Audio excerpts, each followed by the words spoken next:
আসসালামু আলাইকুম viewers, Tabassum 1010 YouTube চ্যানেলে আপনাদের স্বাগতম। আজকে আমি রান্না করব জামালপুরের ঐতিহ্যবাহী পিঠালি। এখানে নিয়েছি গরুর মাংস আর পেঁয়াজগুলো আমি কুচি কুচি করে নিয়েছি। অনেকে বেটে নেয়, আমি আসলে বেটে না নিয়ে কুচি কুচি করে নিয়েছি। তো যে যার যার পছন্দ অনুযায়ী ওইভাবে নিতে পারে, এটা কোনো ব্যাপার না। রান্না দিয়ে হলো কথা যে আসলে রান্নাটা কতটুকু সুস্বাদু হোক। এখানে আমি যা যা লাগে তা নিয়েছি। এখানে আদা বাটা, জিরা বাটা, মানে এভরিথিং যা লাগে এটা রান্না করতে। তো এখানে আমি আমার পরিমাণ মতো সবকিছু নিয়ে নিয়েছি, যা যা প্রয়োজন আমার মাপ মতো আমি সব নিয়ে নিয়েছি। আপনারা যারা রান্না করবেন যতটুকু তারা তাদের পরিমাণ মতো নিয়ে নেবেন। তেল দিয়ে দিলাম। এখন এটা আমি হাত দিয়ে খুব ভালো করে মাখাবো। যারা আমার ইউটিউব চ্যানেলটা এখনো সাবস্ক্রাইব করেননি, প্লিজ আমার ইউটিউব চ্যানেলটা একটা সাবস্ক্রাইব করে দিবেন।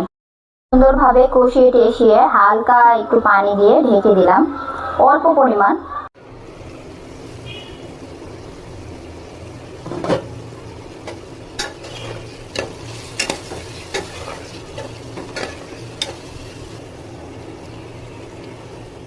ভালো করে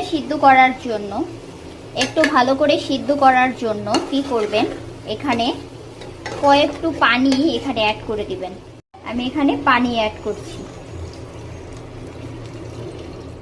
মূল পার্ট চালের গুঁড়া দিয়ে পানি, আমি চালের গুঁড়া দিয়ে পানি গলিয়ে তারপরে দিব। এই যে এখানে চালের গুঁড়া দেওয়ার পরে এরকম হয়েছে। এখন সুন্দর করে একটা বাগার হবে। বাগার দেওয়ার পরে আমার রেসিপি কমপ্লিট।